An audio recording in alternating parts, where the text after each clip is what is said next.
What's up, y'all? Out here near Farmington, Utah today. While we climb to elevation and explore around today, I wanted to talk about the topic of building or buying a bike. If you're going back and forth in a decision whether to buy a more expensive bike and just keep it stock, or get a little cheaper bike out the box and upgrade it, you're in the right place. We're going to talk about that today.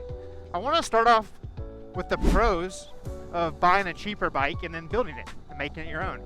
And I think the first big pro of that option is it's unique and it's going to be your own bike.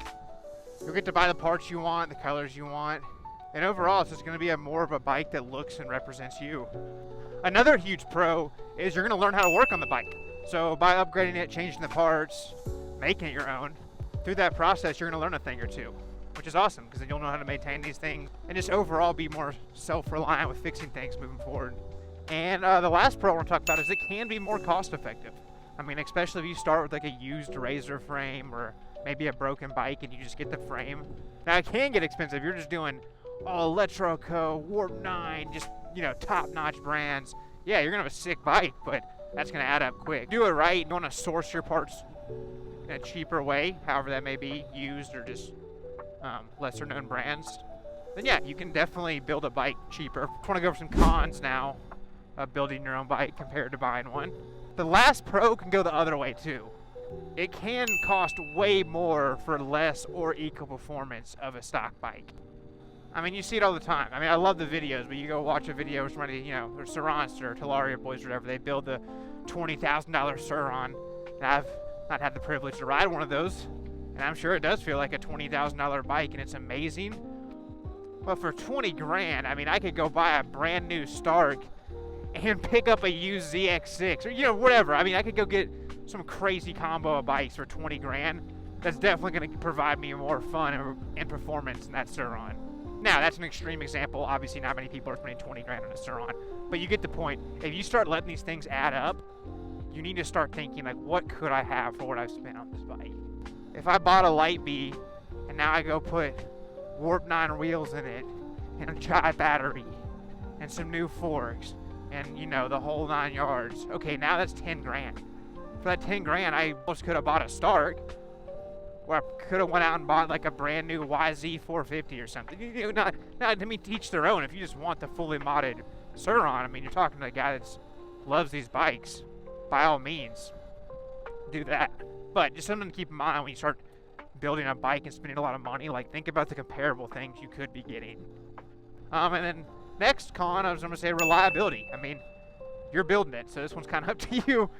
If you're not super mechanically inclined or it's your first build, there might be some issues. It's probably more likely to break than like something like this, like a second or third batch model of a known brand. But if you know what you're doing and you're using quality parts, that shouldn't be the biggest issue, but definitely something to keep in mind as you could be dealing with a little more reliability issues. Moving on to pros and cons of just getting a more expensive stock bike and leaving it kind of how it is. The first pro is going to be that reliability. I mean, if you go with a talaria, surron, whatever, you kind of know what you're getting. If you just don't do too much to the bike, just put handlebars on pegs, whatever, keep the core of the bike, you pretty much know what you're getting, especially if it's not the first batch of a bike. I know we saw some issues like the MX-5 and some other bikes, similar stories. The first batch has little things here and there, but usually you get a couple batches in most of these bikes. They got the issues worked out of the top brands. Don't see this much up here. Got a bridge. Don't want to be falling off there. Next pro is you know what you're getting up front cost wise. I mean, I think that's sometimes the hard thing with getting into a hobby or a sport like this. You get the bike and you think, oh well, okay, that was expensive, but I made it work. When really that's just where the fun begins. I mean, gear, upgrades, travel costs, whatever. I mean, it just starts adding up. So it's kind of nice at least if you get the stock bike and you're content with where it's at out the box. That's it. I mean, for the bike costs, you're done. You're not going to be nickel and diming yourself all the way up trying to get the thing to be where you want it to be. Some cons. Your bike's not going to be a showstopper. I mean, it's like me with this Triple X. I love this bike to death. I've done the necessities, seat, bars, all that. But by no means is my bike anything special looks-wise, just a Triple X. Not a big deal, but I'm sure if I had a fully custom Triple X with a 72 volt, the wrap, and all this and that. I'd probably get a lot more compliments, but I just really don't care. I'm just more in it for the functionality. But if you're looking to have a beautiful bike, I mean, definitely building your own, you're probably gonna stand out more and be more of a showstopper. These bikes do come lacking in a couple areas typically. Like, I've not seen or ridden many bikes that don't need new bars, grips, pegs, seat out the box. You know, I don't know why. It seems to be getting better. But you even saw when Lunacycle messed with their MX-5 shipment, they sent everybody a float seat and riser bars or something like that, because they even know, like, everybody's doing that. So if you actually left your bike bone stock, it would be lacking in a couple areas. But yeah, I mean, that's all I got. I mean, that's the option's up to you at the end of the day. I just kind of wanted to discuss this and weigh out the pros and cons. What got me thinking about this, I went and got this number plate at my local shop the other day, Charge Cycle Works. And for those who aren't familiar, they're an electric dirt bike shop. They build a lot of custom builds. One of the bigger stores or builders in the industry. And in my opinion, they do a top-notch job, have really quality products and builds. The other day I rode up to Bountiful Peak over there. I think we're gonna head over to Francis Peak and check it out. I've never been to this area. I'll throw it up right now on the map, kind of show you where we're at. But with the leaves changing, and the sun out today, man, what a beautiful day to come check out a new road. I really wouldn't want to be anywhere else right now. But yeah, I was at Charge, and they just had a couple custom builds out on the floor, and I was just kind of looking around. They had a dope Varg on the showroom. Not in the cards for me right now, but that is my dream bike. I mean, one day I will have one of those in my garage. But yeah, just looking at all their custom builds, I was just, I was like, these bikes are awesome. And most of them were used, just a couple 100 miles on them. But they were selling, from anywhere from like $4 to $6 grand, with tax and fees and whatnot. It got me thinking, I'm like, I wonder how much people spend on these bikes, It probably did get close to 10. A lot of them didn't have significant power upgrades, but still, I mean, they were nice bikes.